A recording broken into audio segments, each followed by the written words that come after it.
नमस्कार दोस्तों, स्वागत है आपका इस YouTube channel Sarvan GS classes में। पिछले क्लास में हम लोग चर्चा किए थे जैन धर्म के बारे में, जैन दर्शन के बारे में। आज हम लोग चर्चा करेंगे बौद्ध धर्म के बारे में। आज हम लोग पूरा चर्चा करेंगे बौद्ध धर्म के बेसिक चीजों से लेकर के, उनके जन्म से लेकर के उनके विकास को हम लोग चर्चा करेंगे। ठीक है, किस तरीके से मतलब कि बौद्ध धर्म विकास होता है, ठीक है, किन परिस्थितियों से गौतम बुद्ध, ठीक है, बुद्ध बनता है एक सिद्धार्थ से। ठीक है, इन सब चीजों के बारे में हम लोग चर्चा करेंगे। बाद में इसका दर्शन को भी हम लोग देखेंगे। आप लोगों को जैन दर्शन भी बताए थे, समझ में आया होगा। ठीक है, तो आज हम लोग पूरा बौद्ध धर्म के बारे में पढ़ेंगे, उसके विकास के बारे में पढ़ेंगे, एक कहानी की तरह समझेंगे कि बौद्ध धर्म का विकास कैसे हुआ, ठीक है, उद्भव इसका कैसे हुआ। इन सब चीजों के बारे में आज हम लोग चर्चा करेंगे। ठीक है, चलिए तो हम लोग देखते हैं। बाकी आप लोगों को अगर क्लास अच्छा लगता है तो आप लोग इसको आगे बढ़ाइए, लाइक कीजिए, शेयर कीजिए, ठीक है, सब्सक्राइब कीजिए। ठीक है, बाकी हम लोग आगे चर्चा करते हैं बौद्ध धर्म के बारे में। बौद्ध धर्म के एक एक कहानियों को हम लोग देखते हैं। ठीक है, किस तरीके से गौतम बुद्ध का मतलब कि जन्म होता है एक सिद्धार्थ के रूप में। ठीक है, तो चलिए हम लोग कहानी स्टार्ट करते हैं। कहानी से हम लोग देखते हैं कि गौतम बुद्ध के बारे में पूरा चर्चा करते हैं। तो पहले आपको गौतम बुद्ध के कुछ बेसिक परिचय आपको दे देते हैं। ठीक है, तो बेसिक परिचय गौतम बुद्ध के बारे में दे देते हैं कि इनके जन्म कहाँ हुआ था। ठीक है, गौतम बुद्ध का जन्म कब हुआ था। ठीक है, गौतम बुद्ध के पिता का क्या नाम था, गौतम बुद्ध की माता का क्या नाम था, माता का क्या नाम था। इनकी एक मौसी भी थी जिनका इसका लालन पालन मतलब की पालन की थी, इसकी मौसी थी। इनकी बाद में जब विवाह करा दिया गया, ठीक है, तो इनकी पत्नी भी थी। ठीक है, इनकी पत्नी का, इनसे एक पुत्र की भी उत्पत्ति हुई थी। ठीक है, एक पुत्र भी था इनका, एक संतान भी था। उसके बाद जो है हाँ, इनका बचपन का क्या नाम था। ठीक है, बचपन का नाम, ठीक है, इन सब। तो इनका जन्म जो है 563 बीसी में हुआ था। 563 बीसी में हुआ था। कपिल वस्तु के लुम्बिनी में हुआ था। कपिल वस्तु के लुम्बिनी में। तो ये कपिल वस्तु के लुम्बिनी, अभी इन सब चीजों के बारे में अभी चर्चा करेंगे। ठीक है, पहले एक बार देख लीजिए, लुम्बिनी में हुआ था। ठीक है, पिता का नाम शुद्धोधन था, शुद्धोधन।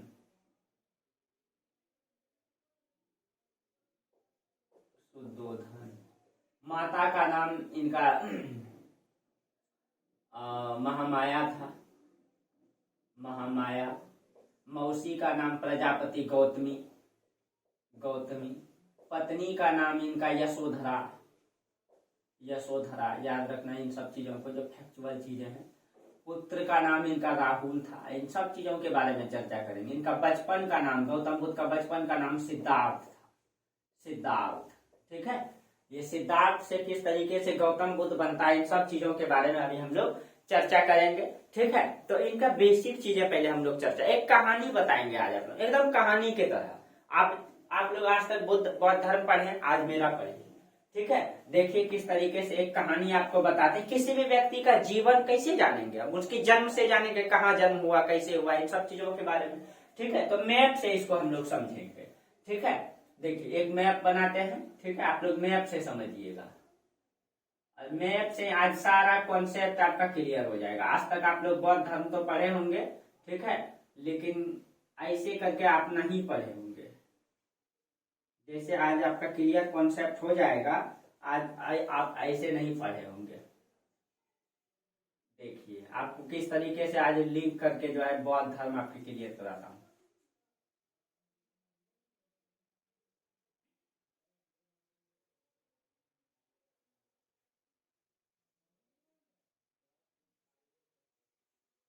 चलिए, ये हो गया आपका भारत का मैप। ठीक है, दक्षिण की जरूरत है नहीं, इसीलिए दक्षिण को क्या बनाना। ठीक है, अब देखिए जो गौतम बुद्ध का जन्म हुआ था, गौतम बुद्ध जो है कि पता है कि आपको गौतम बुद्ध के पिता राजा हुआ करते थे। ठीक है, ये यहाँ जो नेपाल है ना, ये आपका नेपाल है। ठीक है, ये आपका नेपाल है। नेपाल में एकदम उत्तर प्रदेश से सटे हुए यहाँ पे आपका पड़ता है कपिल वस्तु। यहाँ पे आपका पड़ता है कपिल वस्तु, कपिल वस्तु। ठीक है, कपिल वस्तु। कपिल वस्तु में ही मतलब कि यहाँ पे जो उसका पिता हुआ करता था, कपिल वस्तु के राजा हुआ करता था। ठीक है, शाक्य वंश का राजा हुआ करता था। ठीक है, कपिल वस्तु में इनके पिता राजा हुआ करते थे। ठीक है, और इसके बगल में ही एक गणराज था यहाँ पे, ये था आपका शाक्य गणराज, ये था आपका शाक्य गणराज। ठीक है, गणराज हुआ करता था ये। ठीक है, और उसके बाद इसके बगल में हुआ करता था एक कोल्य गणराज, यहाँ पे बगल में ही लिख देते हैं कोल्य गणराज। ठीक है, कोल्य गणराज हुआ करता था। इन सब चीजों के बारे में आज समझ लिया आप। कोल्य गणराज हुआ करता था। ठीक है, अब देखिए ये कपिल वस्तु है, यहाँ के पिता है, इनके पिता, यहाँ के राजा कौन है, कपिल वस्तु के राजा है इनके पिता शुद्धोधन। ठीक है, इनके पिता कौन है, शुद्धोधन, यहाँ के राजा हैं। ठीक है, अब देखिए इन दोनों के बीच में एक नदी हुआ करती थी, हिरण्यवती नदी। यहाँ पे कौन सी नदी थी, हिरण्यवती नदी, हिरण्यवती नदी इन दोनों राज्य के बीच सीमा साझा करती थी। ठीक है, कहा जाता है कि जो शुद्धोधन है, ठीक है, ये गौतम बुद्ध के पिता हैं, ये यहाँ शाक्य गणराज के राजा हुआ करते थे। शाक्य गणराज में, ठीक है, मतलब कपिल वस्तु में पड़ता है आपका शाक्य गणराज, वर्तमान में कपिल वस्तु उसी गणराज के राजा हुआ करते। और ये जो शाक्य गणराज है ना, ये शाक्य गणराज ये कौशल के अधीन था, आपको बताए थे। यहाँ पे आपका पड़ता है कौशल, ठीक है, कौशल के अधीन था। यहाँ पे आपका पड़ता है मगध। ठीक है, यहाँ पे गिरिब्रिज उसकी राजधानी है, तो राजगिरी हम लिख देते हैं। ठीक है, राजगिरी यहाँ पे पड़ता है। इसके नीचे में यहाँ पे आपका पड़ता है गया। ठीक है, इन सब जगहों का नाम आएगा, इसीलिए हम लिख दे रहे हैं। ठीक है, चलिए एक एक करके कहानी बताते हैं। कहा जाता है कि शुद्धोधन का विवाह जो है ना, ये कोल्य गणराज से हुआ था। ठीक है, ये कोल्य गणराज की हुआ करती थी महामाया, महामाया। ठीक है, कोल्य गणराज की महामाया थी, शाक्य गणराज के शुद्धोधन थे, इन दोनों का विवाह हुआ था। ठीक है, तो महामाया अपने घर में थी, कहाँ पे, शाक्य गणराज में शुद्धोधन के साथ। ठीक है, शुद्धोधन के साथ थी, अपना जीवन अच्छी तरीके से बिता रही थी। तो कहा जाता है कि जब मतलब इनको गर्भ में जब गौतम बुद्ध थे यानी कि सिद्धार्थ थे, तो मतलब हर माँ की ये इच्छा होती है कि वो अपने पहले बच्चे को जो जन्म दे वो अपने ससुराल में दे, सॉरी मायके में दे। ठीक है, तो कहा जाता है कि महामाया भी गर्भवती थी। जब गर्भवती थी तो मतलब कि वो लोग बहुत खुशी थे, बहुत उनका जीवन बहुत खुशहाल था, पहले बच्चे को ये जन्म देने वाली थी। ठीक है, महामाया। तो कहा जाता है कि महामाया ने मतलब कि अपने पति शुद्धोधन से कहता है कि महाराज, मैं चाहता हूं कि मेरा पहला संतान की उत्पत्ति मेरे मायके में हो। और हर मतलब कि समाज में ये परंपरा भी चलता है, ये रीति रिवाज चलता है। तो कहा जाता है कि शुद्धोधन बोले ठीक है भाई, इसमें क्या बड़ा बात है, आप अपने मायके चल जाना। ठीक है, तो कहा जाता है कि अगले दिन जो है उनके लिए महामाया के लिए पालकी तैयार कर दिया जाता है। ठीक है, पालकी तैयार कर दिया जाता है कि मतलब महामाया अगले दिन जाएगी कहाँ, अपने मायके, क्योंकि वो बच्चे को जन्म देने वाली है। तो कहा जाता है जब जाने की मतलब कि पालकी तैयार किया गया, चांदी का पालकी था। ठीक है, उसको तैयार किया गया। उसके बाद मतलब वो जो जिसको कहार कहा जाता है ना, पालकी ढोने वाले को, उन लोगों को तैयार किया गया, उनकी सुरक्षा लगाई गई। कुछ महिलाओं को साथ में रखा गया। ठीक है, क्योंकि वो गर्भवती है, तो कुछ महिलाओं को साथ में रखा गया उसकी देख रेख करने के लिए। उसके बाद वो कहाँ चल दी, उसके बाद वो कपिल वस्तु शाक्य गणराज से कोल्य गणराज जाने लगी अपने मायके। ठीक है, तो कहा जाता है इन जब वो जा रही थी, ठीक है, शाक्य गणराज से कोल्य गणराज, तो उसी बीच में उनको रास्ते में ही प्रसव पीड़ा उत्पन्न हो जाता है। ठीक है, और रास्ते में ही जब प्रसव पीड़ा उत्पन्न हो जाता है तो कहा जाता है कि उनको वहीं पे एक वन हुआ करता था, एक बगीचा हुआ करता था। ठीक है, तो उस वन का नाम है आपका कपिल वस्तु के लुम्बिनी के वन में। ठीक है, कपिल वस्तु के लुम्बिनी के वन में, लुम्बिनी आम का बगीचा था। ठीक है, उस बगीचे में ही उसको रोक दिया गया। ठीक है, उसके बाद जब उनको प्रसव पीड़ा उत्पन्न हुआ तो उनके चारों तरफ साड़ी घेर दिया गया। ठीक है, साड़ी घेर दिया गया। ठीक है, और वहीं पे उस बगीचा में ही जो है कहा जाता है कि यहीं पे जो यहाँ से यहाँ पे जाने के क्रम में इस दोनों के बीच में हिरण्यवती नदी है, ये हिरण्यवती नदी यहीं आसपास में, ठीक है, लुम्बिनी पड़ता है। यहाँ पे एक जगह है आपका लुम्बिनी। ठीक है, लुम्बिनी में यहीं पे उनको जो है प्रसव पीड़ा उत्पन्न हो जाता है। वहीं पे वो जंगल में ही, उस बगीचे में साल वृक्ष के नीचे, ठीक है, साल वृक्ष के नीचे वो उस बच्चे को जन्म देती है। ठीक है, साल वृक्ष के नीचे। तो कहा जाता है, एक कथानक भी आता है कि मतलब ये जो आपका ये है आपका कपिल वस्तु के लुम्बिनी। ठीक है, ये कपिलवस्तु लुम्बिनी वन है। तो एक कथानक ये है कि जब गौतम बुद्ध का जन्म हुआ तो कहा जाता है, ये हालांकि ये धार्मिक ग्रंथों में ये काल्पनिक चीजें हो सकती है, ठीक है, हम लेकिन आपको बता देते हैं जो दिया गया है पुस्तकों में। कहा जाता है जब गौतम बुद्ध का जन्म हुआ तो वो खुद कहा जाता है कि 7 डेग चले, 7 डेग चले, और वो कहते हैं कि मेरा ये जो जन्म है ये हमारा आखिरी जन्म है, और ये हमारा जन्म बुराइयों पर अच्छाइयों की जीत के लिए हुआ है। ठीक है, तो ये कथानक चीजें हो सकती है, क्योंकि कोई बच्चा जन्म लेकर के कैसे 7 डेग चल सकता है और कैसे बोल सकता है। ठीक है, तो ये कथानक चीजें हो सकती है, लेकिन जो भी रहे, ठीक है, तो इस तरीके से हुआ। उन्होंने लुम्बिनी के वन में ही अपने पुत्र को जन्म दिया। ठीक है, पुत्र की प्राप्ति हुई, उनको जन्म लिया, बहुत खुशहाल थे लोग। ठीक है, उसके बाद कहा जाता है कि जब जन्म हुआ तो एक कथानक और है कि गौतम बुद्ध मतलब कि जब मतलब महामाया जब गर्भवती थी, ठीक है, जब गर्भवती थी तो कहा जाता है कि एक दिन उसको स्वप्न में आया था कि उनको स्वप्न ये आया था कि एक सफेद हाथी उसके गर्भ में प्रवेश कर रहा है। ठीक है, तो ये बातें ध्यान में रखेगा। इसीलिए गौतम बुद्ध को गर्भ में आने का जो प्रतीक माना जाता है वो सफेद हाथी है। ठीक है, तो यहाँ पे जो कथानक चीजें, जो फैक्चुअल चीजें हैं, तो गौतम बुद्ध को, ठीक है, गर्भ में प्रवेश करने का जो प्रतीक है, गर्भ में प्रवेश करने का जो प्रतीक है वो सफेद हाथी है, सफेद हाथी है। ठीक है, ये सब कथानक को आपको ध्यान में रखना है। उसके बाद मतलब कि कमल को जो है उसका जन्म का प्रतीक कमल को बताया गया है। ठीक है, गर्भ में प्रवेश करने का जो प्रतीक है वो सफेद हाथी, और उसका जन्म का जो प्रतीक है वो कमल का फूल है। ठीक है, कमल का फूल है। ठीक है, ये सब चीजें आपको ध्यान में रखना है। ठीक है, क्वेश्चन पूछ लिया जाता है। और कहा जाता है कि जो गौतम बुद्ध का जन्म हुआ था, ठीक है, वो कपिलवस्तु के लुम्बिनी में, और उस दिन जो है कहा जाता है कि पूर्णिमा था। ठीक है, उस दिन पूर्णिमा का दिन था।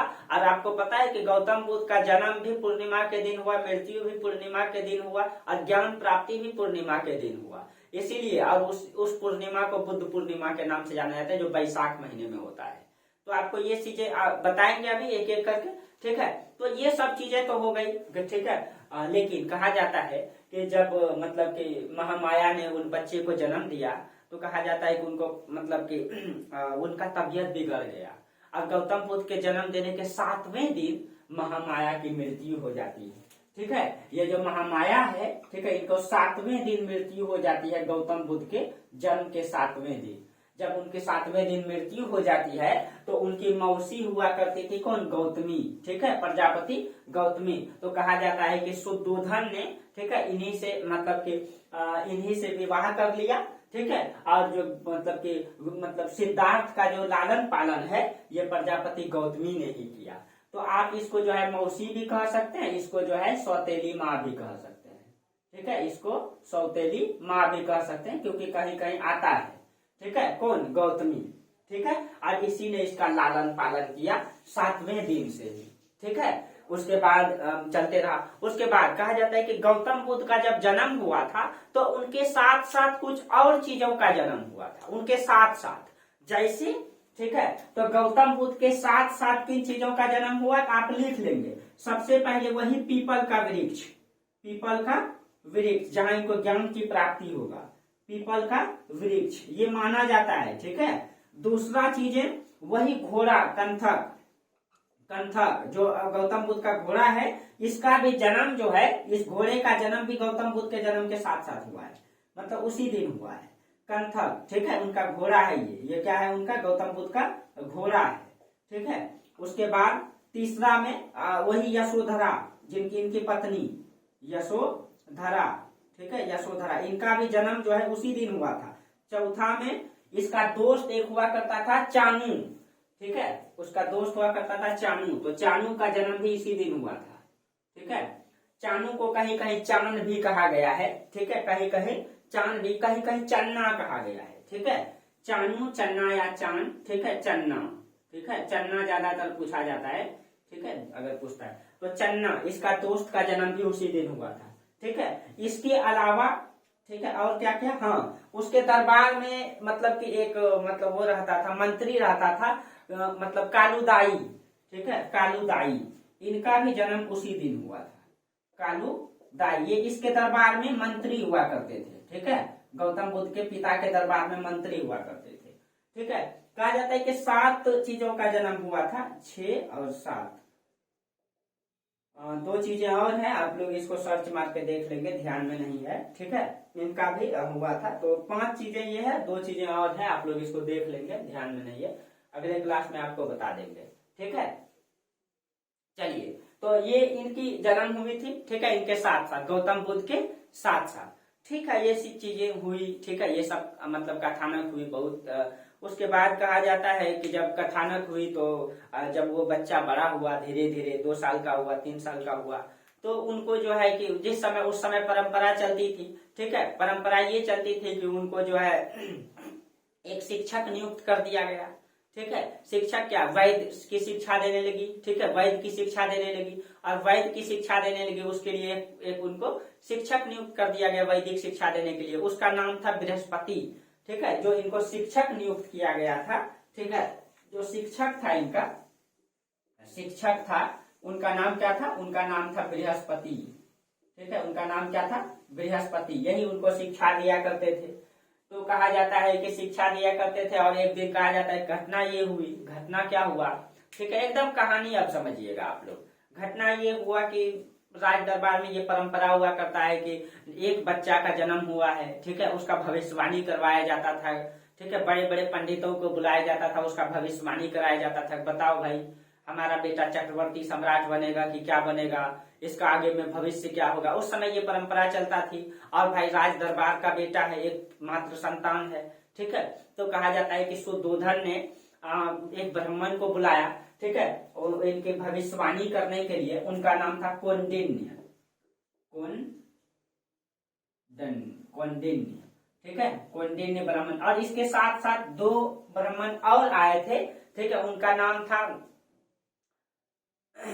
उसका एक और नाम था, हाँ, अतीश और देवल। ठीक है, उनका नाम था अतीश, और एक का नाम था देवल। ठीक है, ये 3 ब्राह्मण थे, मुख्य रूप से कौंडिन्य थे। ठीक है, मुख्य ब्राह्मण इसमें ये थे। इन्होंने भविष्यवाणी किया, उनका भविष्यवाणी किया, उनका हाथ देखा तो बताया, कौंडिन्य ने बताया उनको उस दिन कि ये बालक जो है या तो बहुत बड़ा चक्रवर्ती सम्राट बनेगा। चक्रवर्ती सम्राट का मतलब जो चारों दिशाओं में शासन करे। ठीक है, उसको चक्रवर्ती सम्राट कहा जाता है। तो वो या तो चक्रवर्ती सम्राट बनेगा या तो बहुत बड़ा सन्यासी बनेगा। ठीक है, चक्रवर्ती सम्राट बनेगा। ठीक है, या तो बहुत बड़ा क्या बनेगा, सन्यासी बनेगा, एक बड़े धर्म की स्थापना करेगा। ठीक है, अब जब ये चीजें जब सुना शुद्धोधन ने, ठीक है, कि बहुत बड़ा सन्यासी बन सकता है, तो उनको बहुत पीड़ा उत्पन्न हुई। क्योंकि कोई भी राजा अपने मतलब बेटा को सन्यासी बनते हुए देख सकता है क्या, कि मेरा बेटा सन्यासी बन जाए, कोई भी पिता। ठीक है, और हमारे समाज में पहले ये परंपरा हुआ करती थी। ठीक है, कि मतलब कि बेटा जब बड़ा होता था तो वो घर छोड़ करके सन्यासी ग्रहण कर लेता था। इन चीजों का डर होता था पहले लोगों में। ठीक है, तो कहा जाता है कि इसके लिए भी यही था कि या तो ये सन्यासी बनेगा या तो ये चक्रवर्ती सम्राट बनेगा। अब पिता शुद्धोधन को बहुत मतलब दुख हो गया, कि मतलब चिंता सताने लगी कि मेरा बेटा सन्यासी बन जाएगा। ठीक है, क्योंकि वो बेटा मतलब उतने बड़े राज दरबार है भाई, राज दरबार कौन संभालेगा फिर, और एकमात्र संतान है इसका। ठीक है, तो कहा जाता है कि मतलब इनको चिंता सताने लगी। तो मतलब कोई भी व्यक्ति सन्यासी कब बनेगा, सन्यासी की ओर अग्रसर कब होगा, जब उसको दुख होगा, जब उसको चिंता होगा, जब उसको पीड़ा होगा ना, तब ना वो दुखों से मुक्ति करने के लिए सन्यासी ग्रहण करेगा। तो कहा जाता है, ठीक है, सन्यासी का मतलब वो ग्रहण न करे, इसके लिए राजा शुद्धोधन क्या करता है, अपने राज दरबार में जितने भी बूढ़े मतलब मंत्री या मतलब रक्षक उक्षक या सैनिक हुआ करते थे, उन सब को हटा देता है। ठीक है, जितने भी बीमार व्यक्ति होता है उन सब को बाहर हटा देता है। अगर कोई बीमार पड़ता था तो उनको बाहर ही निकाल दिया जाता था। क्यों, ताकि क्योंकि बूढ़ा व्यक्ति आएगा, उसको दुख और तकलीफ होगा, तो उसको अगर ये देखेगा कौन, सिद्धार्थ, तो उनको तकलीफ होगा। बीमार व्यक्ति को देखेगा तो तकलीफ होगा। तो कहा जाता है कि बीमार व्यक्ति को, बूढ़े व्यक्ति को, उन सबको हटा दिया ताकि दुख और तकलीफ से इसका मतलब कि सामना ही न हो। और कहा जाता है बहुत सारे मतलब इनके लिए गणिकाओं को, सुंदर सुंदर गणिकाओं को नियुक्त कर दिया। ठीक है, ताकि उनके साथ ये खुशहाल जीवन जिए। ठीक है, मतलब एक प्रकार से अय्यासी जीवन हो गया वो, ठीक है, इस तरीके से कर दिया गया। और कहा जाता है कि गौतम बुद्ध के लिए उनके पिता शुद्धोधन ने 3 महल बनवाए, 3 ऋतु के लिए 3 महल बनवाए। और आज भी आप अगर जाइएगा घूमने, ये तीनों महल आज भी प्रमाण रूप में मिला है लुम्बिनी में। आप उत्तर प्रदेश के जैसे सटे हुए वहां पे आपको दिखाएंगे फिगर में जो मिला है, ठीक है, वो हम आपको दिखाएंगे जरूर, ठीक है। तो कहा जाता है कि 3 ऋतु में 3 महल बनाए, एक वर्षा ऋतु के लिए अलग महल बनाए, ठीक है, ग्रीष्म ऋतु के लिए अलग महल बनाए, और शरद मतलब शीत ऋतु के लिए यानी ठंड के लिए अलग बनाए, ठीक है, तो ठंड के लिए अलग बनाए, यानी कि 3 मौसम में 3 महल बनाए, ठीक है। वर्षा ऋतु में ऐसी महल बनाए और उस महल बड़ा आलीशान महल बनवाए, और उसमें जो है सिद्धार्थ को रख दिए। अब वो बड़ा हो गया था, और उसके साथ साथ जो है बहुत सारे सुंदर सुंदर गणिकाओं को, ठीक है, 10 साल 15 साल 13 साल 14 साल की सुंदर सुंदर गणिकाओं को, नृत्यंगनाओं को रख दिया गया इनके साथ, ताकि वो उनके साथ खुशहाल जीवन जिए, ठीक है। 3 ऋतुओं में 3 आलीशान महल बनवा दिए ताकि उनको किसी तरीके से दुख तकलीफ ना हो, न दुख और तकलीफ होगा, न वो सन्यासी की ओर अग्रसर होगा। कहा जाता है अच्छा जीवन चल रहा था, ठीक है। और मतलब कहा जाता है ना कि जब किसी भी चीज से कोई बालक अनभिज्ञ रहता है और उनके सामने कोई नया चीजें आ जाती है, ठीक है, तो उनको और दुख और तकलीफ पहुंचता है, उनको और दुख और तकलीफ पहुंचता है, ठीक है। अगर ऐसा नहीं करते तो शायद गौतम बुद्ध जो है बुद्ध की ओर नहीं जाते, ठीक है। लेकिन कहा जाता है उनके लिए विशेष प्रावधान किया गया। उनको मतलब उनके दरबार में अगर कोई बीमार पड़ जाता था तो उसको बाहर बाहर ही हटा दिया जाता था, ताकि मतलब सिद्धार्थ को पता न चले कि कोई बीमार भी होता है, नहीं तो उसको दुख होगा। कोई बूढ़ा होता था तो बूढ़ा को बाहर ही कर देता था, ठीक है, इस तरीके से। और कहा जाता है अच्छा जीवन चल रहा था, पूरा तरीके से एकदम आलीशान महल में रहता था। गर्मी के दिन में हवादार महल बना दिया है, उसमें बहुत सारी गणिकाओं को नियुक्त कर दिया है, स्विमिंग पूल बना दिया है, उसमें नहा रहा है सभी गणिकाओं के साथ, इनका लालन पालन नृत्य गान कर रहा है, मतलब एक अय्याश जीवन बना दिया इसका, दुख तकलीफ से बिल्कुल मुक्त।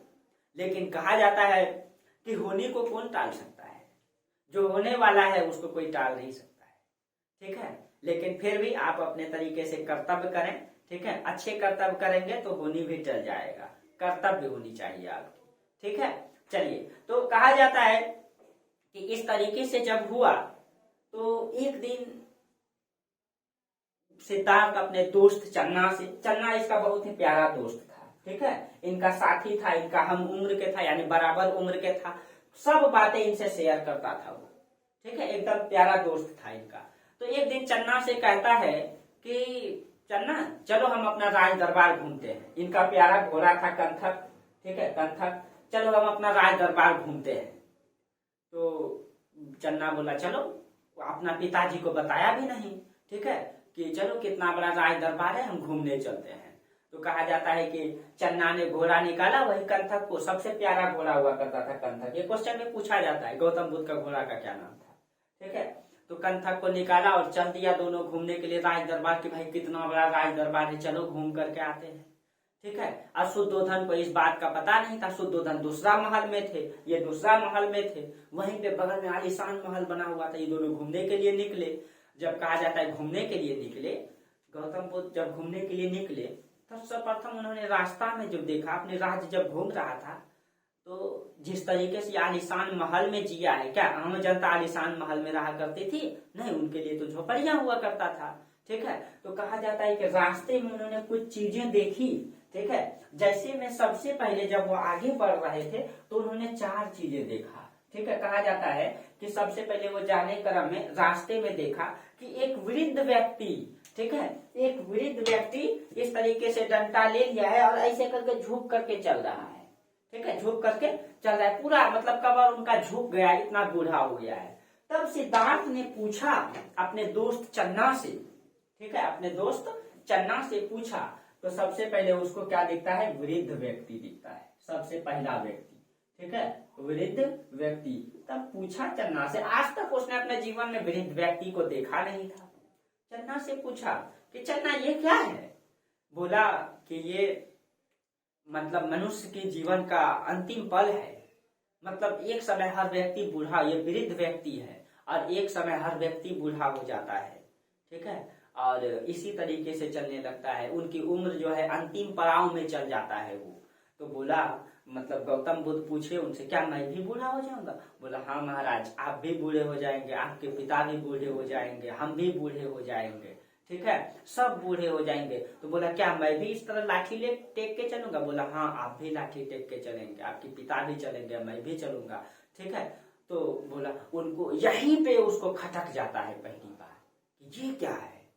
उन्होंने आज तक इन सब चीजों को देखा नहीं था अपने जीवन में, और जब पहली बार देखता है, ठीक है, तो उनको खटकता है। शायद वो बचपन से देखा हुआ रहता तो शायद उनको खटकता नहीं। उसके बाद कहा जाता है ठीक है भाई आगे चलो। तो फिर आगे बढ़ जाता है घोड़ा लेकर के। जब आगे बढ़ता है तो देखता है कि एक पीड़ित व्यक्ति, एक बीमार व्यक्ति खटिया में पड़ा हुआ है, ठीक है। दूसरा वो क्या देखता है, एक बीमार या पीड़ित व्यक्ति को देखता है, ठीक है, बीमार पीड़ित व्यक्ति को देखता है, ठीक है, और मतलब देखता है वो एकदम छटपटा रहा है दर्द से, मतलब कोहरा रहा है, ठीक है।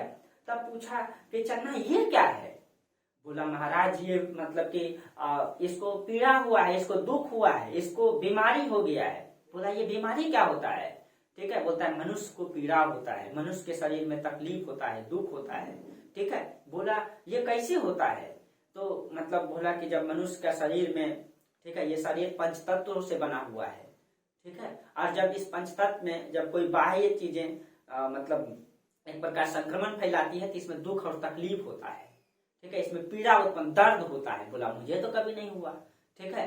उसके बाद मतलब कहा जाता है क्या मुझे भी ये होगा? बोला हाँ ये सबको होता है, जीवन में एक न एक दिन सबको दुख तकलीफ पीड़ा जरूर होता है, ठीक है, हर व्यक्ति को होता है, चाहे वो कितना बड़ा क्यों ना हो, ठीक है, हर व्यक्ति को पीड़ा होता है, ठीक है। तो बोला ऐसी बात है? बोला ठीक। तो बोला मतलब ठीक है भाई फिर आगे चलो। फिर वो आगे बढ़ता है, ठीक है, फिर वो आगे बढ़ता है। तब वो मतलब कहता भाई एक व्यक्ति को देखता है कि एक व्यक्ति जो है मतलब चार व्यक्ति जो है, एक व्यक्ति मतलब व्यक्ति को कंधा दिया है और पीछे पीछे बहुत सारा लोग राम नाम सत्य है बोलते हुए जा रहा है, ठीक है, राम नाम सत्य है, राम नाम सत्य है बोलते हुए चार व्यक्ति कंधा लिया हुआ है और एक व्यक्ति, बहुत सारा व्यक्ति पीछे पीछे जा रहा है। तब बोला कि ये क्या है चंदू? तब चंदू यहाँ कहानी सुनाता है उसको, देखो भाई तुम्हारे पिता ने तुमसे कुछ छुपाया है। बोला क्या छुपाया है? बोला कि जब मतलब वही कहानी सुनाया कि तुम बोला बचपन में ही जब मतलब कि ये भविष्यवाणी कराया गया था तो वो महाराज बोले थे कि या तो तुम चक्रवर्ती सम्राट बनोगे या तो तुम बहुत बड़े सन्यासी बनोगे, और तुम सन्यासी न बनो इसके लिए तुम्हारे पिता ने तुमको कभी भी दुख तकलीफ होने नहीं दिया, ना बीमार व्यक्ति को दिखाया, ना मतलब किसी तरीके से दुख नहीं होने दिया, ठीक है। तब वो कहानी सुनाता है, तब उसको समझ में आता है। उसके बाद वो कहता है कि वो तीसरा व्यक्ति को जब देखता है, ठीक है, तो तीसरा वो क्या है, आप उसको क्या कर सकते हैं, मुर्दा को लेकर के जा रहा है, ठीक है। तो वो तीसरा मुर्दा को देखा, ठीक है, देखा कि बोला ये क्या है चंदू? बोला कि ये मनुष्य का जीवन का अंतिम पड़ाव है, अंतिम यात्रा है, और मतलब कि हर व्यक्ति को, हर इंसान को इस यात्रा को करना होता है, ठीक है। बोला ऐसा क्या? बोला हाँ मतलब कि व्यक्ति की मृत्यु हो जाती है, जब पीड़ा होता है, दुख होता है, तकलीफ होता है, बूढ़े हो जाता है, उसके बाद मनुष्य का अंतिम पड़ाव, जब अंतिम यात्रा होता है वो मनुष्य की मृत्यु होती है, ठीक है, वो यही अंतिम यात्रा है। बोला क्या मैं भी मर जाऊंगा? बोला हाँ। बोला मेरा पिता भी मर जाएंगे? बोला हाँ, इस संसार में जो भी आया है एक न एक दिन यहाँ से जाना है, ठीक है। तब यहाँ पे गौतम बुद्ध को और खटक जाता है, ठीक है। जब और खटक जाता है कि ये क्या चीजें हैं, समाज की सच्चाई तो कुछ और है, तब गौतम बुद्ध को यहाँ पे तकलीफ होने लगता है। उसके बाद कहता है कि भाई चंदू अब तुम मेरा घोड़ा घुमा लो, अब हम पीछे जा रहे हैं, अब हम मेरा हिम्मत नहीं कि हम आगे बढ़ पाए, हम अब ये सब चीजों को बर्दाश्त नहीं कर सकते हैं, क्योंकि आज तक उन्होंने इन सब चीजों को देखा ही नहीं था।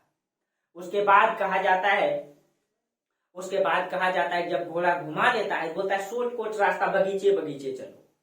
तो जब बगीचे बगीचे जाता है, देखता है कि एक बगीचा में एक सन्यासी बैठा हुआ है और उनके कुछ शिष्य बैठ करके ध्यान कर रहे हैं। तब चंदू से पूछता है सिद्धार्थ, चंदू ये क्या है? बोला महाराज हम जो पीछे देखे, किसी को दुख हुआ, किसी को तकलीफ हुआ, किसी की मृत्यु हुई, उन सब चीजों से मुक्त है ये व्यक्ति, ये सन्यासी है।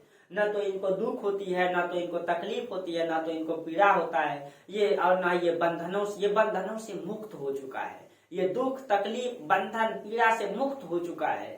ठीक है, ये सन्यासी है। ठीक है, तो चौथा व्यक्ति को उन्होंने सन्यासी को देखा। ठीक है, सन्यासी को देखा, बोला क्या कि ये हर दुखों से मुक्त है। ये व्यक्ति जो है हर दुखों से मुक्त है, सन्यासी है। ठीक है, तब वो सोचा क्या इसको दुख तकलीफ नहीं है? बोला नहीं, इसको दुख तकलीफ नहीं, इसको पीड़ा नहीं है। ठीक है, और जो भी व्यक्ति सन्यासी बनेगा उसको दुख तकलीफ और पीड़ा नहीं होगा। फिर कहा जाता है चलो भाई अपना महल। ठीक है, जब कहा जाता है जब वो महल आता है तब वो इस चीज में 2-3 दिन तक चिंतित रहता है। पहले आया और वो जो है उन अवस्था कहते हैं उसको, जब वो कोई बैठता है पद्मासन कहते हैं ना, तो मतलब वो जब आता है घूम करके तो उसके राज बड़ा सा महल था, बहुत सारा पेड़ पौधा था, एक वृक्ष था उसके दरबार में, जम्बू वृक्ष के नीचे जो है वो आकर के पद्मासन मुद्रा में बैठ जाता है, पद्मासन मुद्रा में बैठ जाता है और ध्यान करने का प्रैक्टिस करने लगता है। जब इस चीजों को देखता है उसके पिता अचानक, तब पिता को यहाँ खटकता है, ये क्या हो गया? जिस चीजों का मुझे दुख था वही हो रहा है। मैं अपने पुत्र को किसी भी हाल में सन्यासी बनने नहीं देना चाहता हूँ। ठीक है, और देख रहा है कि सिद्धार्थ जो है सन्यास ग्रहण करने के लिए जम्बू वृक्ष के नीचे बैठ करके ये मेडिटेशन ध्यान करने का जो है प्रयास कर रहा है, सीख रहा है। ठीक है, उसके बाद कहा जाता है कि सिद्धार्थ बहुत दुख और चिंतित रहने लगा, उनको राज दरबार में थोड़ा भी मन नहीं लगने लगा। ठीक है, जितने भी नृत्यांगनाएं थी उन सबको बोला भाई तुम लोग हटो अभी, मतलब तुम्हारे साथ ये जीवन हमको अच्छा नहीं लगता है। तो पूरा चिंतित होने लगा, इस समाज के बारे में सोचने लगा।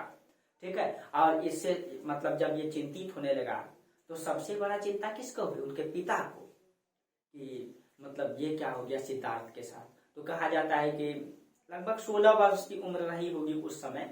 ठीक है, तो मतलब कि उनके पिता ने क्या कर दिया, बोला कि ये इसको जो दुख हो रहा है, इसको जो तकलीफ, इनका विवाह करा दो।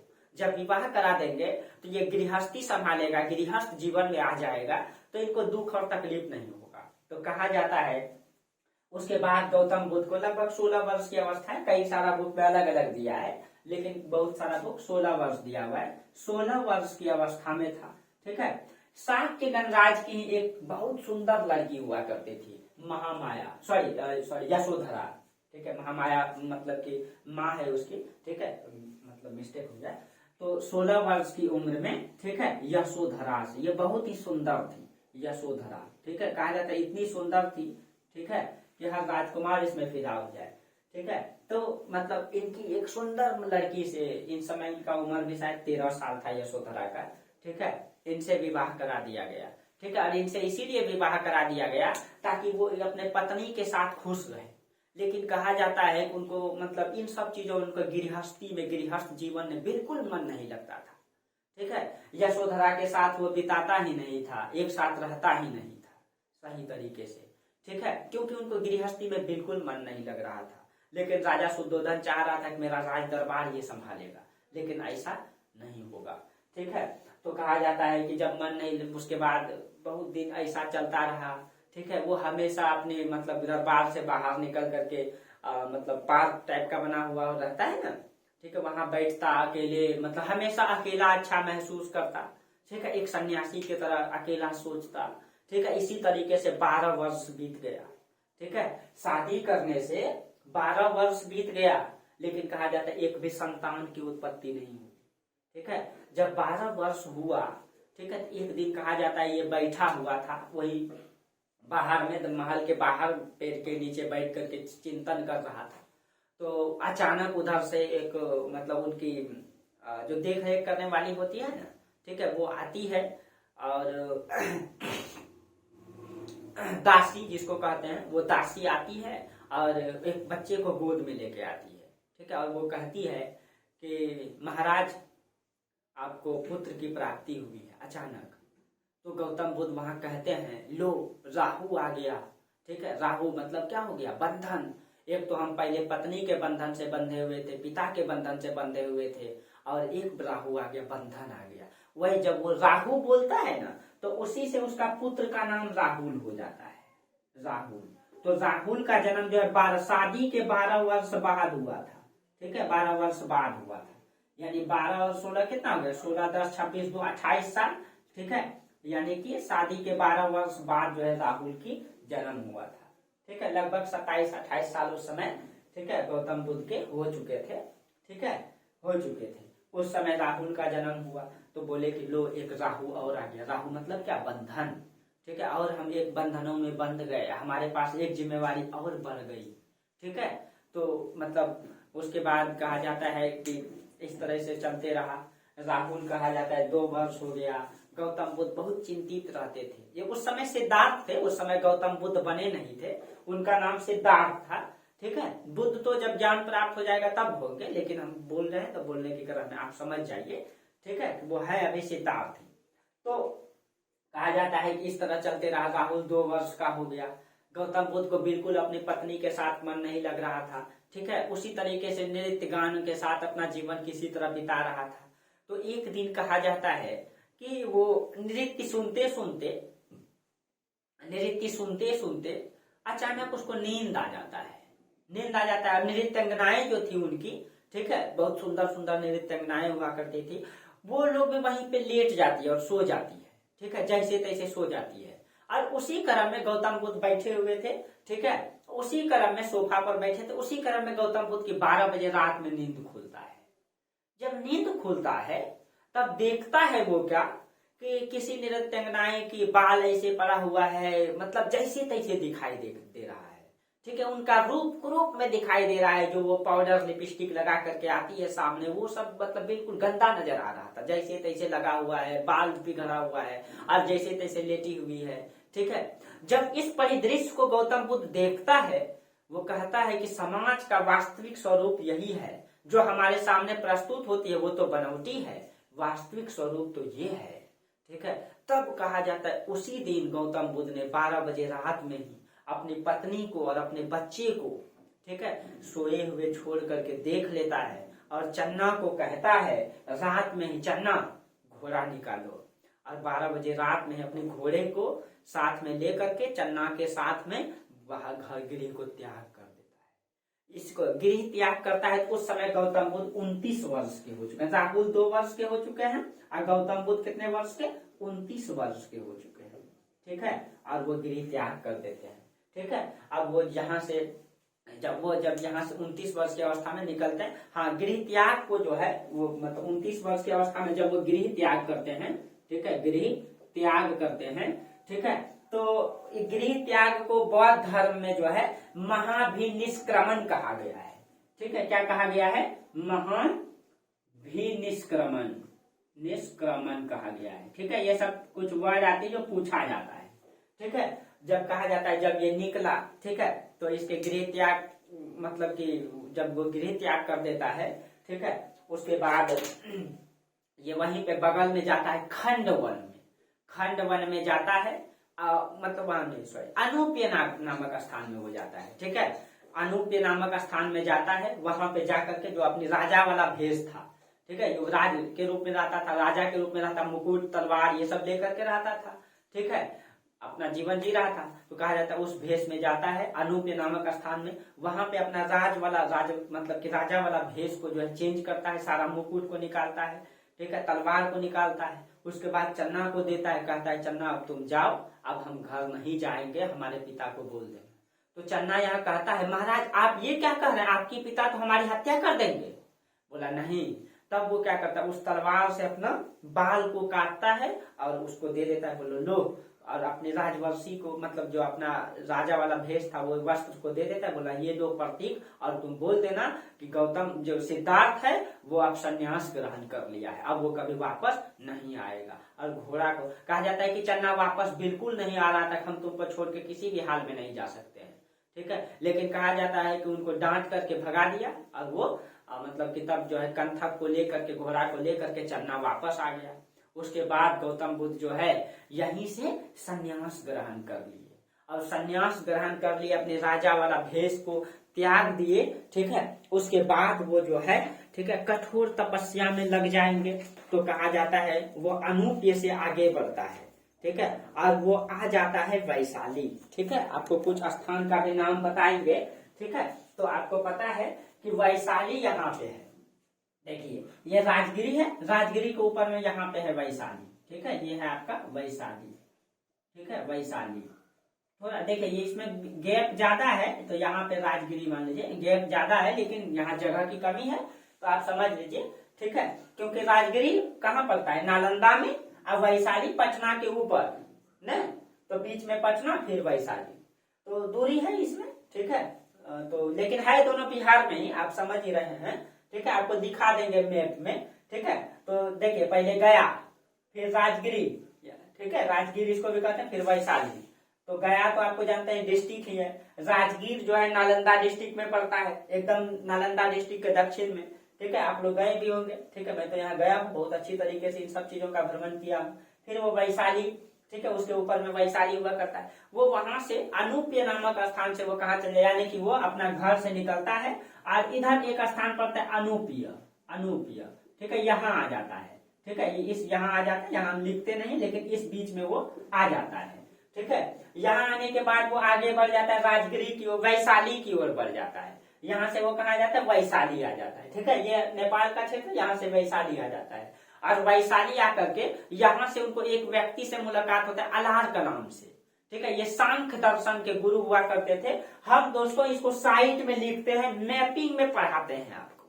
ठीक है, तो आपको यहाँ इंडिकेट करेंगे और बनाएंगे यहाँ पे। ठीक है, तो आपको ज्यादा समझ में आएगा किसी भी चीज को जब आपको मैप में क्लियर करवा देंगे। जब आप कभी घूमने भी जाएंगे ना तो आपको मजा आएगा कि मैंने इस चीजों को पढ़ा है। ठीक है, और आप उसको आत्मसात कर पाएंगे। चलिए, तो इसको हम मिटा देते हैं। आप लोग बिल्कुल टेंशन न लें, आप लोगों को कहानी ऐसा सुना देंगे कि कभी भी बौद्ध धर्म जेहन से नहीं उतरेगा। आज तक आप लोग रट रहे होंगे, ठीक है, लेकिन आज आपको जो कहानी सुनाए वो आपको कभी भी भूलेगा। आप लोग 2-3 बार इस कहानी को जरूर सुनिएगा, अगर दिक्कत होगा तो। ठीक है, फिर आप कभी भी नहीं भूलेंगे। हाँ, कुछ वर्ड भूलेंगे लेकिन उसको लिख लेंगे, नोट कर लेंगे तो कभी भी नहीं भूलेंगे।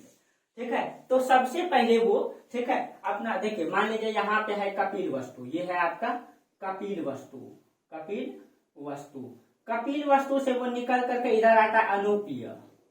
अनूप्य नामक स्थान में आता है। अनूप्य के बगल में यहाँ पे हुआ करता है वैशाली। वैशाली आता है वो। ठीक है, अब वैशाली के नीचे यहाँ पे लिख देते हैं, यहाँ पे राजगिरी है। राजगिरी, ठीक है, और राजगिरी के नीचे यहाँ पे लिख देते हैं आपका गया है। ठीक है, गया यहाँ पे। ठीक है, यहाँ पे देख लीजिए गया है, तो हम यहाँ पे लिख देते हैं, यहाँ जगह है। ठीक है, तो सबसे पहले वो क्या करता है, ठीक है, अनूप्य नामक स्थान में आता है। और अनूप्य से वो कहाँ आ जाता है, अनूप्य से वो आ जाता है वैशाली। और यहाँ पे उनको एक सांख्य दर्शन के गुरु मिलते हैं, उनको सांख्य दर्शन। ठीक है, सांख्य दर्शन के उनको गुरु मिलते हैं। ठीक है, उनका नाम था अलार कलाम। अलार कलाम, ठीक है, अलार कलाम। सांख्य दर्शन के मतलब वो मेडिटेशन, इन सब चीजों के बारे में सिखा। अलार कलाम के पास वो कुछ दिन तक बिताता है। ठीक है, और उसके साथ रहता है और कुछ दिन बिताता है, उसी के साथ ध्यान मग्न करता है। उसके बाद उनको छोड़ करके वो, ठीक है, वैशाली से राजगिरी आ जाता है। जब, हाँ आपको याद है, अभी राजगिरी का राजा वही हर्यक वंश के राजा बिंबिसार है। ठीक है, तो कहा जाता है जब वो राजगिरी आता है तो वो बिंबिसार उसको बुलाता भी है कि महाराज आप यहीं आ जाइए, मेरे यहाँ रहिए। लेकिन कहता है, गौतम बुद्ध वहां कहता है, नहीं महाराज, मैंने जिस चीज का परित्याग कर दिया है उस चीज को मैं कैसे अपना सकता हूँ। मैंने अपने राय दरबार को छोड़ करके मैं इस चीज की खोज में निकला हूँ, सच की खोज में। ठीक है, दुख क्या होती है इन सब चीजों के खोज में निकला हूँ, फिर से मैं कैसे आ सकता। हाँ, लेकिन एक बात याद रखिए, जब मैं मतलब कि ज्ञान की प्राप्ति कर लूंगा तो आपके पास एक न एक दिन जरूर आऊंगा। ठीक है, ये वादा करता है किससे, यहाँ राजगिरी के राजा बिंबिसार से। याद रखिएगा आप कहानी को। ठीक है, तो वो राजगिरी आता है लेकिन वो दरबार में नहीं जाता है। राजगिरी में यहाँ पे एक गुरु, मतलब गुरु हुआ करता था रुद्रक रामपुत्र। ठीक है, यहाँ पे उनका दूसरा गुरु से मुलाकात होता है, रुद्रक रामपुत्र से। रुद्रक रामपुत्र से मुलाकात होता है। ठीक है, कहा जाता है कि रुद्रक रामपुत्र के पास भी कुछ दिन तक वो रहता है। ठीक है, यहाँ पे ये मतलब कि योग दर्शन के ज्ञानी थे। ठीक है, ये जो है सांख्य दर्शन और ये योग दर्शन, योग दर्शन, यानी कि योग करके कैसे ज्ञान की प्राप्ति किया जा सकता है ये सिखाते थे। ठीक है, तो उसके बाद मतलब यहाँ पे वो मतलब खूब ध्यान मग्न करते हैं। उसके बाद यहाँ से वो आगे बढ़ जाते हैं। ठीक है, उसके बाद ये गया आ जाते हैं। यहाँ से कहा, इसको भी छोड़ करके यहाँ गया में एक स्थान पड़ता है उरेवला। उरेवला, उरेवला ये गया में ही है, उरेवला गया में ही है। ठीक है, वहां आ जाते हैं और वहां पे जो है 5 ब्राह्मणों के साथ, ये उरेवला में उन्होंने क्या करता है, वो 5 ब्राह्मण थे यहाँ पे, शिष्य बना लेते हैं इसको। ठीक है, 5 ब्राह्मण के साथ वो यहीं पे उरेवला नामक स्थान में, गया में पूरा कठोर तपस्या करना प्रारंभ कर देते। कठोर तपस्या, अन्न जल सब त्याग देते हैं। ठीक है, और वृक्ष के नीचे बैठ करके कहा जाता है कि ध्यान में लग जाते हैं। इन 5 ब्राह्मणों के साथ कठोर तपस्या करने लगते हैं।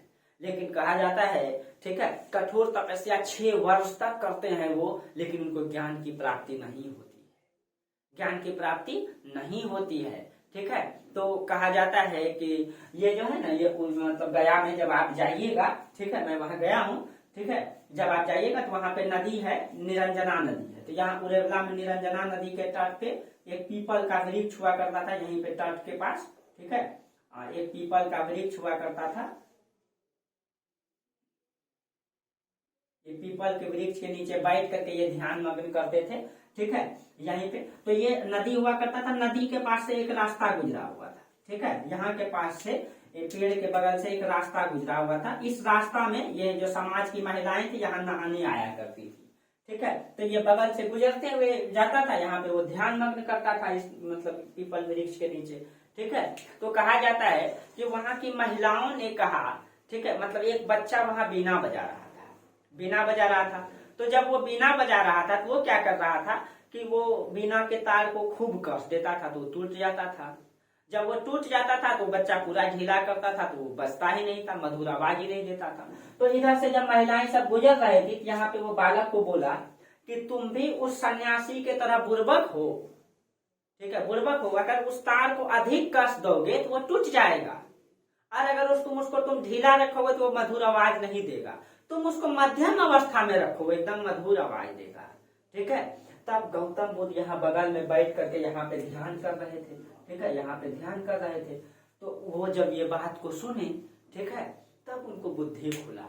ठीक है, जब बुद्धि खुला कहा जाता है उन्होंने यहीं पे एक मतलब महिला हुआ करती थी सुजाता, वो गाय चराया करती थी।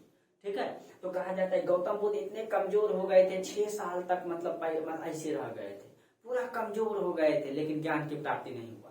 तब वहां की महिला हुआ करती थी सुजाता। सुजाता नाम की कन्या से क्या करता है वो, खीर मतलब गाय का खीर मंगवा के, ठीक है, सुजाता इसको कहता है कि कन्या तुम उनको गाय का खीर लाके खिलाओ। गाय का खीर लाके खिलाता है। वो कहता है कि अब हम कठोर तपस्या नहीं करेंगे, जब तक पेट में भोजन नहीं आएगा दिमाग की बत्ती नहीं जलेगा। फिर वो कहता है मैं भी मध्यम मार्ग अपनाऊंगा। ठीक है, वो भी किस मार्ग को अपनाता है, मध्यम मार्ग को अपनाता है। ठीक है, तो आप भी अपने जीवन और मध्यम मार्ग ही हमारे जीवन का सबसे अच्छा मार्ग होता है। ठीक है ना, तो आप भी अपने जीवन में ये चीजें सीखना चाहिए हमको इतिहास से। ठीक है, तो कहा जाता है वो सुजाता नाम की महिला से खीर बनवा के लाती है गाय का, ये यहाँ पे गाय चराया करती थी, और वो खाता है। जब वो खाता है कि 5 ब्राह्मण जो है उनका साथ छोड़ के भाग जाता है। ये कहता है कि ये जो है ना गौतम बुद्ध भ्रष्ट हो चुका है, इसीलिए इसका साथ छोड़ के ये 5 भाग जाता है। ठीक है, लेकिन कहा जाता है जब वो खीर खाता है सुजाता नाम की कन्या से, खीर खाने के 7वें दिन, ठीक है, 7वें दिन ही ज्ञान गौतम बुद्ध को ज्ञान की प्राप्ति होती है। ठीक है, 7वें दिन ही क्या होता है, गौतम बुद्ध को ज्ञान की प्राप्ति होती है। और जब ज्ञान की प्राप्ति हुआ तो ये नदी कौन सी है, ये नदी है निरंजना नदी। कौन सी नदी है, निरंजना नदी। ये वृक्ष कौन सा है, पीपल का वृक्ष। ठीक है, स्थान क्या है, यह स्थान है गया। ठीक है, गया। और कहा जाता है 7वें दिन, उस दिन जो है कहा जाता है वैशाख की महीना था। ठीक है, वैशाख का महीना था। ठीक है, अब वैशाख के महीना के उस दिन जो चांदनी रात यानी पूर्णिमा था। ठीक है, चांदनी रात था यानी कि पूर्णिमा था उस दिन। ठीक है, पूर्णिमा था। ठीक है, तो कहा जाता है गौतम बुद्ध को इसी पीपल वृक्ष के नीचे निरंजना नदी के किनारे वैशाख की चांदनी रात बोध गया में उनको ज्ञान की प्राप्ति हुई। जब कहा जाता है उनको ज्ञान की प्राप्ति हुई तो ये गया बोध गया कहलाने लगा। ये गया क्या कहलाने लगा? बोध गया। ये पीपल का वृक्ष बोधि वृक्ष कहलाने लगा। क्या कहलाने लगा? बोधि वृक्ष। ठीक है। ये पूर्णिमा बुद्ध पूर्णिमा के नाम से जाना जाने लगा। ठीक है। पूर्णिमा बुद्ध पूर्णिमा के नाम से जाना जाने लगा। ठीक है। इस तरीके से उनको ज्ञान की प्राप्ति हुई। गया में ज्ञान। आज भी आप जाएंगे गया में वो चीजें हैं। आज भी आप जाएंगे लुम्बिनी, जहाँ लुम्बिनी का वन, जहाँ गौतम बुद्ध की जन्म हुई है, वहां पे आज भी वो प्रतीक है उसका बना हुआ है। ठीक है। ये आज भी जाएंगे गौतम बुद्ध जिस महल में रहा करते थे उसका प्रमाण है। आपको मैं दिखाने का प्रयास करूंगा जरूर अगले क्लास में। ठीक है। अगले क्लास में तो कहा जाता है इस तरीके से गौतम बुद्ध को ज्ञान की प्राप्ति जब हुई तो वो कहा जाता है कि अगले 1 सप्ताह तक 7 दिन तक वो गया में ही रहे। वो चाहते थे कि वो अपने गुरु अलार कलाम को और रुद्रक रामपूत को सबसे पहले अपने बारे में जानकारी इनको देंगे, लेकिन कहा जाता है दुर्भाग्य से ये नहीं दे पाते हैं। इनको पहले वो जानकारी नहीं दे पाते हैं।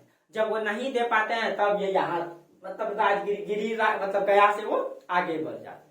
ठीक है। तब वो गया से जब आगे बढ़ जाते हैं तो वो अपने ज्ञान के बारे में समाज में बताने के लिए अपना प्रयास करते हैं, यात्रा विवरण स्टार्ट करते हैं। तो हम अब आपको इसका यात्रा विवरण बताते हैं। ठीक है। इसका यात्रा विवरण आपको बताते हैं, ये कहाँ कहाँ गए। ठीक है। आपको समझ में आया होगा। ठीक है। कहाँ? यही गया में इनके ज्ञान की प्राप्ति हुई, जो बिहार में पड़ता है, आपका बिहार का डिस्ट्रिक्ट है। ठीक है। तो ये चीजें आपको समझ में आई। आप अगर मैप में देखेंगे सब चीजें समझ में आ जाएगा, आपको कुछ भी रचना नहीं पड़ेगा। ठीक है। देखिए अब वो यात्रा, अब वो गया में थे। गया से वो जो है बुद्ध जो है अपना यात्रा विवरण स्टार्ट करता है। गया से वो यहाँ से चलता है। जब वो यहाँ से चलता है तो रास्ते में जब ये यहाँ से चलता है, ठीक है, तो यहाँ पे रास्ते में उसको 2 व्यक्ति दिखाई देता है। ये गया से यहाँ पे देखिए, गया से ये इधर की ओर आता है, इधर की ओर। ठीक है। वो आप जाता है सारनाथ, उत्तर प्रदेश जब आप जाइएगा ना वहीं पे सारनाथ है। ठीक है। तो यहाँ से ये जाता है इधर सारनाथ की ओर, यहाँ पे आपका सारनाथ है। ठीक है। सारनाथ है।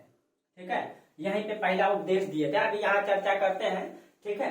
सारनाथ, हाँ सारनाथ है। तो कहा जाता है ये यहाँ से सारनाथ की ओर जा रहे थे, उधर जा रहे थे। तो रास्ते में उनको 2 व्यक्ति दिखाई देता है। तो बुद्ध का यात्रा विवरण स्टार्ट करते हैं आप। ठीक है। बुद्ध का यात्रा विवरण, बुद्ध का यात्रा विवरण। और आप लोग जो है ना इस यात्रा विवरण को जो हम कहानी बताएंगे जहां जहां उसको अच्छा से नोट करेंगे आप। ठीक है। अच्छी तरीके से आप इसको नोट करेंगे। तब वो कहां से, अब वो गया से अपना यात्रा विवरण स्टार्ट करते थे। हम यहाँ पे लेते हैं आपका गया। ठीक है। जब वो गया से आगे बढ़ता है कहाँ, यहाँ पे आता है सारनाथ आ रहा था। ठीक है। सारनाथ। तो रास्ते में उनको 2 व्यक्ति दिखाई देता है, तपस्सु और भल्लुक। ये 2 बंजारा था। ठीक है। 2 व्यक्ति गया से जब वो निकलता है, कौन व्यक्ति? तपस्सु, और एक व्यक्ति था भल्लिक। ये दोनों बंजारा था। ठीक है। बंजारा भेड़ बकरी चराने वाला ये था। तो कहा जाता है, हाँ एक चीज आपको नहीं बताया कि ज्ञान उनको क्या प्राप्त हुआ। जब उनको ज्ञान की प्राप्ति हुआ तो उनको क्या प्राप्ति हुआ? उनको यही प्राप्ति हुआ, उनको सोच करके यही प्राप्ति हुआ कि संसार में सर्वत्र दुख ही दुख है। उन्होंने बताया कि ज्ञान जब प्राप्ति हुआ तो उनको क्या प्राप्ति हुआ? तो उन्होंने बोला कि संसार में सर्वत्र दुख ही दुख है। संसार में सर्वत्र का मतलब होता है सभी जगह क्या है? दुख ही दुख है। ठीक है। दुख ही दुख है, दुख है। और वो कहता है आगे दूसरा में कहता है कि दुख का कारण है, दुख का कारण है। ठीक है। उसके बाद वो कहता है दुख प्रतिपदा। ठीक है। दुख समुदाय, यानी कि अब वो कहता है मतलब कि दुख का कारण है, दुख का विरोध किया जा सकता है, दुख का विरोध किया जा सकता है। ठीक है। और वो आगे कहता है कि दुख विरोध के मार्ग हैं, विरोध किया जा सकता है। अभी लिख लेंगे। ठीक है। आगे आप, दुख का विरोध किया जा सकता है। क्या कहता है वो? दुख का विरोध किया जा सकता है, विरोध किया जा सकता है। ठीक है। अब वो कहता है कि उनको ज्ञान की जब प्राप्ति हुआ तो उनको क्या प्राप्ति हुआ? वो इस दुख के बारे में बात करता है। संसार में सभी जगह दुख है, सभी जगह तकलीफ है, हर जगह दुख है। दुख का कारण है और एक दुख से हम दूर हो सकते हैं, कैसे? ठीक है। और दुख विरोध का मार्ग भी, दुख समुदाय प्रतिपदा वो लास्ट में कहता है। और इसको आपको बताएंगे, एक एक करके समझाएंगे। कब वो अष्टांगिक मार्ग देता है, वो 10 शील के बारे में बताता है। अष्टांगिक मार्ग कहता है सत्य, सम्यक दृष्टि, सम्यक संकल्प, सम्यक वचन, सम्यक आजीविका, सम्यक कर्म, सम्यक व्यायाम, सम्यक समाधि, सम्यक संकल्प, ये 8 चीजों के बारे में बताता है। फिर वो 10 शील के बारे में बताता है, सत्य, अहिंसा, अस्त्य, अपरिग्रह, असामयिक भोजन का त्याग, कामनी कंचन का त्याग, नृत्य गान का त्याग, ठीक है, असामयिक भोजन का त्याग, कोमल शया का त्याग, इन 10 शील के बारे में बताता है। आपको आगे दर्शन में समझाएंगे इन 10 शीलों के बारे में, ठीक है, कि ये 10 शील, अष्टांगिक मार्ग, ये दुख सब के बारे में समझाएंगे। पहले इसका यात्रा विवरण समझ लीजिए कि ये जो दुख है इसके बारे में वो कैसे ये बताने का प्रयास करता है समाज में, ठीक है। तो जब गया से वो सारनाथ के तो 2 व्यक्ति मिले, तपस्वी और भल्लू। इसको जब इस दुख के बारे में बताया गौतम बुद्ध, तो उनका ऊपर से ही निकल गया, इनका जो है ऊपर से ही निकल गया। इसको समझे में आए क्या दुख तकलीफ, ठीक है, तो इसको नहीं समझ में आया। उसके बाद ये गया से कहाँ चल जाते हैं, सारनाथ चल जाते हैं, ठीक है। तो बुद्ध का यात्रा विवरण, ये गया से कहाँ चल जाते हैं, इधर ही बताते हैं आपको। गया से ये आ जाते हैं यहाँ पे सारनाथ, सारनाथ ये उत्तर प्रदेश में है। आप मैप में यहाँ पे देखिए सारनाथ उत्तर प्रदेश में है, यहाँ पे आता है सारनाथ में। सारनाथ को ऋषिपत्तनम या मृगदावन भी कहा जाता है, वहां का स्थान पड़ता है ऋषिपत्तनम और मृगदावन। आप जाइएगा, यहाँ पे बेहतरीन है। गौतम बुद्ध ने पहला उपदेश वहां दिया, वह बड़ा स्तूप बना हुआ है और गौतम बुद्ध से संबंधित वहीं पे गौतम बुद्ध रह करके ध्यान किया करते थे। वो स्तूप, वो चबूतरा आज भी बना हुआ है, मैं वहां गया हूँ, मैं उसको देखा हूँ, ठीक है। और वहां पे गौतम बुद्ध से जीवनी से बहुत सारी चीजें प्रमाण में ले जाओ, वहां का म्यूजियम में रखा गया है, ठीक है। तो आप इन वास्तविक धरातल से जुड़ने का प्रयास कीजिए, ठीक है। तो कहा जाता है वो सारनाथ में, ठीक है, इसको जो है सारनाथ को हम इधर लिख देते हैं मृगदावन, मृगदावन या ऋषिपत्तनम, या इसको ऋषिपत्तनम भी कहा जाता है, ठीक है। सारनाथ को आप यहाँ जाइएगा तो मतलब गौतम बुद्ध का स्तूप है यहाँ, जहाँ गौतम बुद्ध ने पहली मतलब कि वहीं बैठ करके पहली बार वो अपना प्रवचन दिए थे, अपना उपदेश दिए थे, ठीक है, पहली बार। तो जो है सारनाथ, यहाँ पे जो है, यहाँ पे वही 5 ब्राह्मण जो गौतम बुद्ध का साथ छोड़ दिए थे, उसी 5 ब्राह्मण जो है अब उनके सामने, गौतम बुद्ध के सामने झुक के माफी मांगता है और उसको गौतम बुद्ध क्या करता है, उसको शिक्षित करता है, उसको दीक्षित करता है, उस 5 ब्राह्मण को। जब ये पहली बार यहीं पे सारनाथ में उन्होंने अपना पहला उपदेश दिए, ठीक है। तो ये जो है तपस्वी और भल्ली को, ठीक है, तपस्वी और भल्ली के बाद ये सारनाथ आए और सारनाथ में इन्होंने यहाँ पहला उपदेश दिए। 5 ब्राह्मण को ये जो है, ठीक है, आप लिखेंगे 5 ब्राह्मण को पहला उपदेश दिए, ठीक है, पहला उपदेश दिए। और इस उपदेश को इसमें बौद्ध धर्म में धर्म चक्र प्रवर्तन कहा गया है, धर्म चक्र प्रवर्तन कहा गया है, ठीक है। बौद्ध धर्म में इसको धर्म चक्र प्रवर्तन कहा गया है। यही सारनाथ में, यही पूछा जाता है ना कि बुद्ध ने अपना पहला उपदेश कहाँ दिया था, सारनाथ, ठीक है, उत्तर प्रदेश में पड़ता है। तपस्वी और भल्लुक का तो ऊपर से निकल गया, इसको समझ में नहीं आया, तो सारनाथ में गौतम बुद्ध ने पहला उपदेश दिए, ठीक है। तो गया से वो कहाँ चल गया, डायरेक्ट वो गया से चल गए सारनाथ चल गए, ठीक है। यात्रा विवरण याद रखना है आपको, ठीक है, सारनाथ चले गए, ठीक है। उसके बाद यहाँ पे उनको मतलब यहाँ पे उन्होंने जब मतलब वो एक सेकेंड, जब यहाँ पे उन्होंने अपना उपदेश दिए, ठीक है, तो वहां कुछ दिन तक बिताए भी। तो कहा जाता है मतलब कि ये बौद्ध भिक्षु सब क्या करते, 1 मिनट दोस्तों,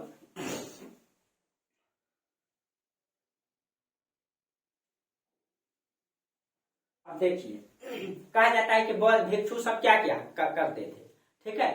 तो बौद्ध भिक्षु सब जो है करते ये थे कि जब उनको ज्ञान की प्राप्ति हुई, वो उपदेश देते थे। तो उपदेश दे करके बौद्ध भिक्षु क्या करते थे, जितने भी बौद्ध धर्म को स्वीकार करते थे, वो लोग क्या करते थे, 12 महीना होता है, 12 महीना में 8 महीना वो लोग घूमते फिरते थे और समाज में शिक्षा देते थे। क्या शिक्षा देते थे, याद कीजिए, आपको बताया यही 600 BC चल रहा है न, क्योंकि बौद्ध धर्म का उद्भव 600 BC में न, क्योंकि मतलब गौतम बुद्ध का जन्म कब हुआ, तो 563 BC, तो 600 BC के आसपास चल रहा है ना, ठीक है। तो इस समय समाज में जो है कर्मकांड फैल गया था। उस कर्मकांड को खत्म करने के लिए ये क्षत्रिय कुल में जन्म लेता है 2 क्षत्रिय, एक आपको महावीर स्वामी जो आपको चर्चा करती है, और एक आपका गौतम बुद्ध जो आपको बता रही है। क्षत्रिय कुल में ये राजा का बेटा है, तो क्षत्रिय था इसका पिता, ठीक है, समाज सुधारने के लिए। और अन्य कुल में होता तो शायद इसको उतनी मौका नहीं मिलता, क्योंकि समाज में इतनी रूढ़िवादी परंपराएं चल रही थी। ठीक है, तो कहा जाता है कि ये क्या करते थे, तो ये अपने 8 महीना तक ये जो है कि घूमते थे, 8 महीना ये घूमते थे, और 4 माह ये क्या करते थे, 4 माह जो है ये वर्षा का जब मौसम आता था तो ये कहीं पे रुक जाते थे, घूमते घूमते बारिश का मौसम आ गया तो वहीं रुक जाते थे, वहां एक कुटी बना लेते थे, और उसी में मतलब सभी ब्राह्मण लोग रहते थे, यानी कि सॉरी ब्राह्मण नहीं, सभी सन्यासी लोग, बौद्ध धर्म के सन्यासी लोग रहते थे और अपना ध्यान मगन करते थे बगीचा में, किधर भी अपना बना लिए कुटी, बगीचा में अपना रहते थे, और भिक्षावृत्ति बगल में समाज में जाके भिक्षा मांग के खा लेते थे, और अब समाज में शिक्षा देते थे। ठीक है, और ये वहीं पे अस्थिर हो जाते थे, पैदल यात्रा फिर रोक देते थे। ठीक है, और उसके बाद जब रुक, उसके बाद इस तरह से, तो कहा जाता है जहां पे वो रुकता था, गौतम बुद्ध रुकते थे, ठीक है, तो उस स्थान को विहार कहा जाता है, जहां वो रुकते थे। ठीक है, वो 4 माह रुकते थे ना, ठीक है, वहां पे जहां रुकते थे उस स्थान को क्या कहा जाता है, विहार। ठीक है, और 4 माह रुक जाते थे, इसको वर्षावास कहा जाता है। ठीक है, जहां रुकते थे विहार, और मतलब रुकने का मतलब क्रम को क्या कहा जाता था, वर्षावास। वर्षावास जो 4 महीना वो गुजारते थे वर्षा के मौसम में, उसको वर्षावास कहा जाता है। ठीक है, इसको क्या कहा जाता है, वर्षावास कहा जाता है। ठीक है, तो यहीं पे वो सारनाथ में वो सबसे पहली बार रुके, तो सब बुद्ध ने पहला वर्षावास जो है कि कहाँ गुजारे, तो मूलगंध कुटी विहार, यही ऋषिपत्तनम में। ठीक है, यहीं पे उन्होंने पहला वर्षावास गुजारे। क्वेश्चन पूछा जाता है, आप वहां जाइएगा ना, आज भी वो बना हुआ है। ठीक है, मैंने इसको देखा है। ठीक है, आप जाइएगा, आज भी उसका गौतम बुद्ध का वहां प्रमाण है, उसका पूरा चबूतरा बना हुआ है, पक्का का बना हुआ है। ठीक है, ईंट का बना हुआ है। तो देखिए, तो जहां वो 4 माह रुकते थे, तो जहां रुकते थे उनको विहार, और रुकने की क्रम को वर्षावास, 4 महीना जो गुजारते थे, तो उन्होंने प्रथम वर्षावास वो कहाँ गुजारे, प्रथम वर्षावास वो ऋषिपत्तनम में, यहीं पे। ठीक है, प्रथम मूलगंध कुटी विहार, मूलगंध कुटी विहार, मूलगंध कुटी विहार में गुजारे, कुटी विहार में गुजारे। ठीक है, ये कहाँ पड़ता है, तो ये ऋषिपत्तनम मतलब सारनाथ, ऋषिपत्तनम आज भी ये है, आप जाइएगा, बहुत फेमस है। ठीक है, ये यहीं पे अपना पहला वर्षावास गुजारे। और अगर पूछेगा अंतिम वर्षावास कहाँ गुजारे, तो जब ये जहाँ इनकी मृत्यु हुई, वैशाली जब आते हैं, तो वेनुका ग्राम विहार, वैशाली में। ठीक है, तो अंतिम वर्षावास इन्होंने कहाँ गुजारे, तो अंतिम जो है वेनुका ग्राम विहार, वेनुका ग्राम विहार। ये आपको अभी लास्ट में जब समझाएंगे ना कहानी के क्रम में, तो उनकी मृत्यु हो जाएगी अंतिम वर्षावास में। ठीक है, तो आपको पता चल जाएगा, रचना नहीं है। वेनुका ग्राम विहार ये कहाँ पड़ता है, ये वैशाली में पड़ता है, ये वैशाली में पड़ता है। जब गौतम बुद्ध वैशाली आए थे, यहीं पे वो रुकेंगे, तो वहीं अंतिम में पैदल यात्रा करते करते वैशाली में उनकी मृत्यु हो जाती है, वहीं पे अंतिम वेनुका ग्राम विहार में रह रहे थे, वहीं उनकी मृत्यु हुई थी। ठीक है, जो आपको आगे बोले क्वेश्चन पूछा जाए, सबसे अधिक वर्षावास कहाँ गुजारे, तो श्रावस्ती में। ठीक है, तो सर्वाधिक वर्षावास कहाँ गुजारे, सर्वाधिक वर्षावास जो है इन्होंने, ठीक है, श्रावस्ती में गुजारे। श्रावस्ती वही कौशल राज, जहाँ के राजा प्रसेनजीत हुआ करते थे, कौशल। ठीक है, यहीं पे ये कौशल में। ठीक है, कौशल की राजधानी है श्रावस्ती, कौशल की राजधानी, राजा प्रसेनजीत है वहां का। तो सर्वाधिक वर्षावास श्रावस्ती में गुजारे। तो जहां ज्यादा रुकेंगे वहीं ना ज्यादा शिष्य बनाएंगे, तो पूछेगा सबसे अधिक शिष्य कहाँ बनाए, तो श्रावस्ती में। ठीक है, तो आप लिख लीजिए, सबसे अधिक शिष्य कहाँ बनाए, सबसे अधिक शिष्य तो कहाँ बनाए, तो श्रावस्ती में बनाए, क्योंकि यहीं पे वो सबसे अधिक रुकेंगे, तो वहीं। तो पूछेगा सर्वाधिक उपदेश कहाँ दिए, तो जहां जगह जब मतलब जहां ज्यादा दिन गुजारेंगे वहीं ज्यादा उपदेश देंगे। तो सबसे ज्यादा उपदेश भी देखिए, प्रथम उपदेश भी वहीं दिए, प्रथम वर्षावास भी वहीं गुजारे, सॉरी मिस्टेक हो गया, मतलब प्रथम उपदेश उन्होंने कहा दिए, सारनाथ में। वहीं से आगे चल के आ गए कौशल, एकदम सारनाथ, और वहां से कौशल की दूरी जो है वर्तमान में तो ये पड़ता है, ज्यादा दूरी तो नहीं है। ठीक है, तो बगल में ही पड़ता है। ठीक है, उत्तर प्रदेश में ही है दोनों। ठीक है, आपको मैप में दिखाएंगे तो आपको क्लियर करवा देंगे कल। ठीक है, मैप में आपको। ठीक है, तो सबसे अधिक वर्षावास, सबसे अधिक शिष्य कहाँ बनाए, यही श्रावस्ती में। ठीक है। सबसे अधिक उपदेश कहाँ दिए? श्रावस्ती में। आप लिख लीजिएगा इसको, ठीक है, श्रावस्ती में, ठीक है। उसके बाद जो है ये सारी घटनाएं कहाँ घटी? मतलब ये तो हम आपको फैक्ट बता रहे थे, ठीक है, ये आपको हम फैक्ट बता रहे थे, ठीक है। लेकिन हम अभी बता रहे थे आपको प्रथम वर्षावास कहाँ हुआ, अभी वो कहाँ है? तो वो अभी है सारनाथ में, ठीक है। वो अभी कहाँ है? अभी हम बोले कि अभी सारनाथ, गया से ये सारनाथ आए, यहाँ पहला उपदेश दिए, यहाँ पे पहला वर्षावास गुजारे, उसके बाद ये सारी घटनाएं यहाँ पे हो गई। उसके बाद वो वहां से चल जाते हैं वाराणसी, ठीक है।